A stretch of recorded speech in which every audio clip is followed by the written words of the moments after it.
Tahlil ini memiliki filosofis yang sangat mendalam. Iya, asalkan memang ya urutannya ya tata manusia tuh. Harus ada niat membantunya. Kemudian yang kedua harus rambut dipotong. Nah, berarti ada sesuatu yang dirusak.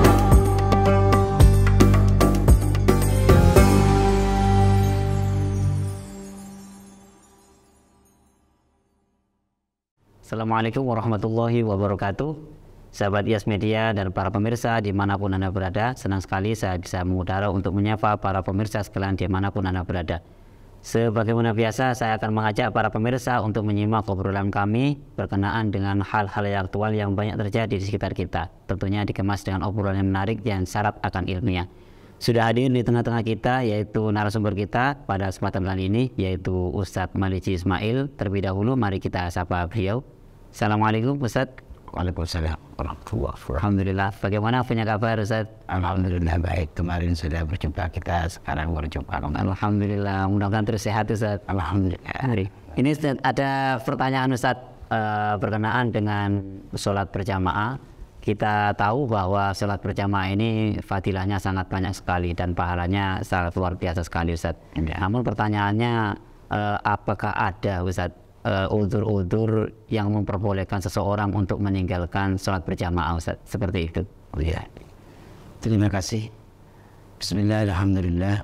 Wassalatu wassalamu ala Rasulillah Sayyidina Muhammad wa Abdillah wa ala alihi wa sahbihi wa mawalah. Amma ba'du. Kita kan sudah tahu bahwa dalam sholat berjamaah itu adalah kegiatan ibadah yang dilakukan bersama-sama, kan gitu kan, tidak dilakukan secara person di rumah, tapi bisa saja di rumah bersama-sama, kan begitu kan, atau kita keluar ke mushola atau kita keluar ke masjid. Jadi tentunya untuk keluar ke masjid itu atau keluar ke mushola apabila jarak dari rumah ke mushola itu agak jauh, ya potensi udzur itu ada, kan potensi udzur itu ada. Dan dalam catatan saya yang pernah saya baca di dalam kitab Asy-Syarqawi pada halaman juz pertama pada halaman 325. Nah, ini ada banyak udzur sholat berjamaah. Nah, bagaimana yang dimaksudkan dengan udzur jamaah ini? Udzur kan hukumnya sholat berjamaah itu alal rijal, ada ulama berpendapat dari mazhab kita adalah fardu kifayah. Jadi hukumnya adalah sebuah kewajiban, meskipun itu adalah kewajiban kolektif. Kemudian ada mengatakan sunnatul muakkadah. Maka tentunya kalau kita mengambil hukum yang fardu kifayah, apabila tidak ada yang melaksanakan maka kita berdosa semuanya, kan benar. Nah, yang mengatakan bahwa sholat jamaah itu hukumnya sunnah, apabila ditinggalkan maksudnya sholat infirad, maka pelaksanaan semacam ini hukumnya makruh, kan begitu, karena sunnah muakkadah dan sunnah muakkadah. Nah, dengan demikian kedua-duanya ini maksudnya hukum wajib dan hukum sunnah muakkadah, apabila terdapat uzur maka begitu kan. Apabila terdapat uzur tidak bisa dilaksanakan sholat, misalnya dia tidak bisa melaksanakan sholat berjamaah karena ada uzur, maka kewajiban sholat berjamaah yang asalnya fardu kifayah itu menjadi tidak gugur. Misalnya karena ada uzur, di sebuah wilayah atau satu desa atau satu kampung tidak ada pelaksanaan sholat jamaah sama sekali karena ada uzur, nanti uzurnya kita sebutkan, maka mereka itu tidak terkena hukum dosa Meskipun fardu kifayah, fardu kifayah, tidak ada yang melaksanakan sama sekali, tidak berdosa. Tidak berdosa karena uzur dan tetap mendapatkan pahala berjamaah. Di sinilah nih. Nah, ini yang perlu kita kaji lebih dalam ya. Tidak dilaksanakan tapi pahalanya tetap ini ya. Pahalanya tetap. Karena ini menarik Ustaz. Karena meninggalkan sholat jamaah itu ada faktor uzur. Seandainya tidak ada uzur maka jamaah bisa dilaksanakan. Nah, sementara ada uzur, jamaah tidak bisa dilaksanakan, dia tetap mendapatkan fadilatul jamaah. Fadilatul jamaah. Jadi hukum daripada sholat jamaah yang asalnya fardu kifayah karena ada uzur misalnya tidak bisa dilaksanakan, maka tidak melaksanakannya tidak kemudian menimbulkan dosa. Itu kan. Misalnya kita mengambil hukum yang sunnah muakkadah, yang sunnah, maka misalnya sholat jamaah itu tidak dilaksanakan, tidak makruh, malah tetap fadilah jamaah tetap kita dapat.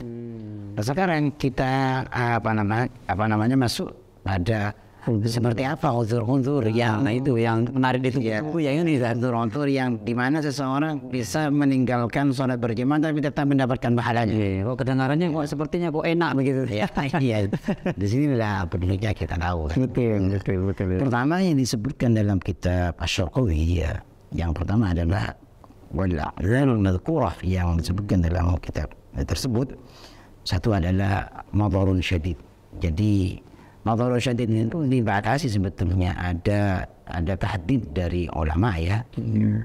Itu matar yang dimaksud madharun syadid, hujan deras itu adalah hujan yang membasahi pakaian, hujan lebat yang membasahi pakaian.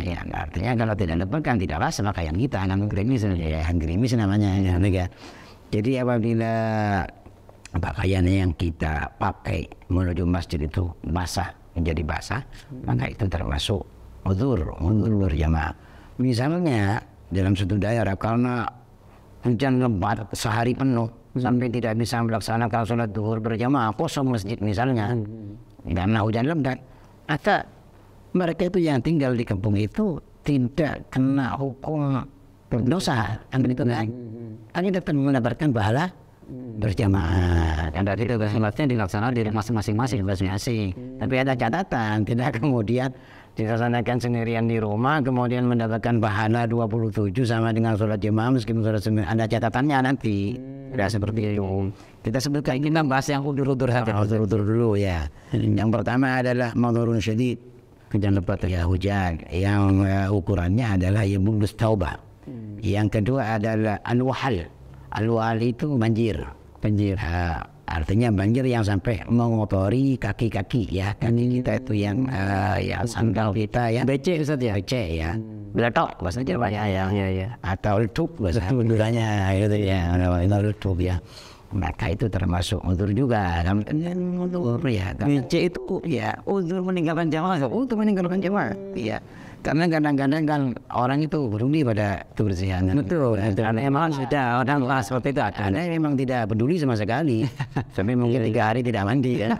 Kan kita ada. Jadi ada yang peduli pada kebersihan. Jadi umpamanya merasa risih tidak enak dengan kakinya yang penuh dengan lumpur. Maka uzur dia meskipun tidak jamaah sholat sendiri tidak jadi masalah dan tetap mendapatkan fadilatul jamaah. Yang ketiga adalah mudafa'atu rihun baridah bil-lail, atau cuaca ya angin yang dingin saja ya pada waktu malam, atau ada kabut atau rihul zulmah, atau merasakan yang menghalangi pandangan, atau kalau kita kontekstualkan dengan lingkungan sekarang adanya pemadaman misalnya. Pemadaman juga yang kondisinya untuk menuju masjid misalnya gelap misalnya, maka sangat berbahaya sekali karena mungkin akses ke masjid itu diantaranya ya jalannya tidak mendukung. Lain juga ada binatang yang mengancam kita misalnya, ada ular atau ada apa dan tidak ada penerangan, maka sholat di rumah. Sholat di rumah sendirian misalnya, karena memang dia tinggal sendirian di rumah. Kemudian yang keempat adalah mudafa'atu hadatsin, itu menahan hadas. Misalnya sakit perut, misalnya sedang sakit perut atau sedang kebelet mau kencing dan begitu kan. Sementara jamaah sudah mulai, maka bagaimana yang harus diambil oleh orang ini? Jangan paksakan berjamaah. Dia pergi saja ke toilet dulu. Ini menyelesaikan hajatnya dulu. Soalnya sholat berjamaah dalam keadaan semacam itu tidak membawa kehusuan, kan begitu kan? Iya. Tinggalkan saja, tenang, ada di mana? Tenang saja nanti diselesaikan dulu saja hajatnya. Kalau nanti keluar dari toilet misalnya menuju tempat sudah selesai berjamaah, bagaimana? Ya sendirian. Sudah dianggap uzur saja. Dianggap uzur itu. di antaranya. Tapi ada catatan, nanti. Yang kedua adalah tawakal faham. Jadi ada misalnya sedang ada makanan begitu kan, dia sedang dalam keadaan lapar dan nafsu makan itu muncul, sehingga misalnya makanan yang sudah dipersiapkan itu tidak dimakan terlebih dahulu, sangat mengganggu sekali pada sholatnya, mengganggu konsentrasi dan konsensuan misalnya. Maka ya makan dulu meskipun sedang setelah terjamah sudah berlangsung, ya makan aja dulu. Sama seperti orang yang harus menyelesaikan hajatnya tadi saja. Iya, makan saja dulu. Terlebih apabila makanannya itu dia tidak makan, dia tidak kebagian kan begitu kan. Katanya makan saja dulu gitu kan. Makan saja dulu ya. Nanti loh habis makan selesai berjamaah kan begitu kan. Iya. Ya dia sholat sendiri, tidak apa-apa. Termasuk uzur. Uzur juga seperti itu. Luar biasa ini tadi. Ya, luar biasa. Ya Allah, agama ini memberikan kemurahan. Ya. Kemudian khaufun ala ma'sumin min malin atau nafsin. Artinya mengkhawatirkan, mencemaskan sesuatu yang maksum, sesuatu yang dihormati, yang dijaga, yang memang ya harus dilindungi, baik itu jiwa ataupun hartanya saja. Iya. Itu termasuk diantaranya misalnya itu kita bawa barang, kemudian kita misalnya singgah di sebuah masjid, kemudian di situ akan dilaksanakan sholat berjamaah. Barang kita terancam misalnya apabila sholat berjamaah karena mungkin di tempat itu tidak begitu aman, ya rawan, maka diambil oleh orang, maka di sini memberikan kesempatan, ya agama memberikan kesempatan, ya sudah apa-apa. Kalau sendiri yang jaga saja Pak barangnya, begitu saja. Padahal mohon maaf Ustaz, barangnya urusan dunia itu. Ya. Mau jamaah, kopi hilang misalnya. Tapi tidak. Iya boleh. Sholat. Artinya kalau dia bawa supir misalnya, wis gantian saja wis. Aku bayang dhisik kamu sing. Kecuali seperti itu. Ya memang harus seperti itu. Bukan kecuali seperti itu. Memang seperti itu. Karena kalau misalnya dia berjamaah bersama sopirnya, hilang mobilnya misalnya dengan rawan. Maka kalau ada kekhawatiran, khaufun ala ma'sumin min nafsin aw malin aw ghairihima, di sini disebutkan, maka ini termasuk udzur. Jadi mungkin bilang nih kepada sopirnya, "Wis, kamu sholat dhisik, aku sing jaga." Ya. Habis kamu sholat, kamu jaga, aku sholat dengan. Kalau namanya memaksakan dia sholat bersama sopirnya, di mana di tempat itu sudah tidak ada jemaah misalnya, maka ini khawatir berpotensi hilang, maka ini termasuk udzur. Sampai seperti itu. Ya, kadang-kadang ya kita itu kan tidak tahu seperti itu ya. Namun mungkin ya untuk menjaga-jaga ya, kalau kita mau berjamaah misalnya, kalau kita mau berjamaah ya ditempatkan barang kita itu ditempatkan di mana itu, di tempat yang sekiranya diamankan dulu, bisa diamankan dulu. Ya. Atau ala maksud ini kan baik harta ataupun jiwa, misalnya kita bawa anak kecil dengan anak nafsin, apabila kita sedang berjamaah tidak ada yang nunggu anak kecil ini, maka dia akan khawatir diculik atau bagaimana, saya tahu karena penculikan sekarang ya diculik, atau misalnya karena di situ tempatnya ya di pinggir sungai misalnya kan, betul takut kecebur ke sungai, hanya sholat bergantian saja ya untuk berjamaah. Ya. Jadi artinya kalau memang ada udzur seperti yang panjenengan sebutkan tadi, boleh dia tidak melakukan berjamaah. Akan tetapi tadi dia tetap mendapatkan fadilahnya berjamaah. Karena begini di sini kan, kalau udzur tersebut ada, maka di dalam kitab Asy-Syarqawi yang saya baca, wal mu'tamad husulu fadilatil jamaah indal udhri. Wa illam yakun aziman ala fi'liha, meskipun sebelumnya dia sudah tidak bermaksud berjamaah, tidak ada keinginan berjamaah, tapi ada udzur, ini al-mu'tamad husulu fadilatil jamaah, jadi tetap dapat 27 lah. Alal mu'tamad kama qila fil marid wa qila la budda min al-azmi, tapi ada yang berpendapat harus ada niatan berjamaah, malah ada ada pendapat bahwa kebiasaan dia berjamaah, kemudian ada uzur seperti itu. Lakin di sini ada catatan la waqila la budda min al-azmi lakin duna fadilati man fa'alaha, tetap mendapatkan fadilatul jamaah bagi orang yang kemudian ada uzur tidak bisa melaksanakan jamaah, tetap di bawahnya. Nanti hitungannya mungkin ya secara kuantitas sama 27 tapi kualitasnya berbeda. Kira-kira seperti itu. Jadi ini saja apa namanya, kendati pun tadi kan ada dua perspektif, meskipun dia yang pertama meskipun dia tidak berniat berjamaah, meskipun di masjid ada jamaah tapi dia tidak niat berjamaah, ada uzur ya akhirnya dia tetap sholat sendiri di rumah tetap mendapat fadilah berjamaah. Yang kedua harus niat dulu saja, harus ada niat betul. Nah ini apa namanya, ada catatan ke semuanya uzur-uzur yang saya sebutkan tadi, yang saya terangkan tadi, ada sebagian yang tidak disebutkan. Nah ini apabila orang tersebut tidak memungkinkan untuk melakukan sholat jamaah. Berikutnya misalnya kalau memungkinkan sholat berjamaah, di rumah ada istrinya, ada anaknya, bisa diajak berjamaah misalnya, bukan uzur meskipun hujan lebat, hanya dia tidak tetap berjamaah saja di rumah itu saja. Iya, bukan untuk berjamaah. Jadi kalau dia sholat sendirian, maka dia tidak mendapatkan fadilatul jamaah. Nah ini kan logiknya. Iya.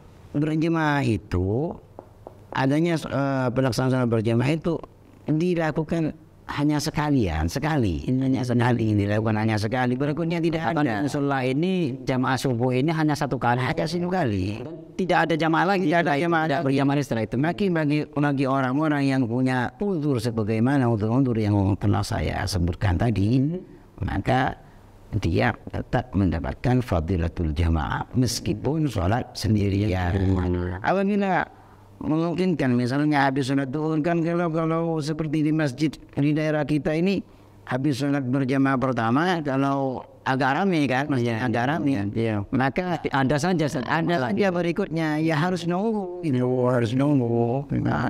Hanya kalau masih memungkinkan sholat berjamaah, kalau di sini dicontohkan sebagaimana misalnya dia tidak bisa pergi ke masjid misalnya karena ada hujan, misalnya anda tidak bisa hujan, tapi di rumah bisa berjamaah dengan anak dan istrinya, maka bukan uzur, jangan sholat sendirian. Apa lebih baik harus jamaah, bukan hanya lebih baik, bukan uzur jamaah. Sudah seperti itu. Bukan uzur jamaah, jadi tetap harus dilakukan yang berjamaah ini tetap tidak hilang.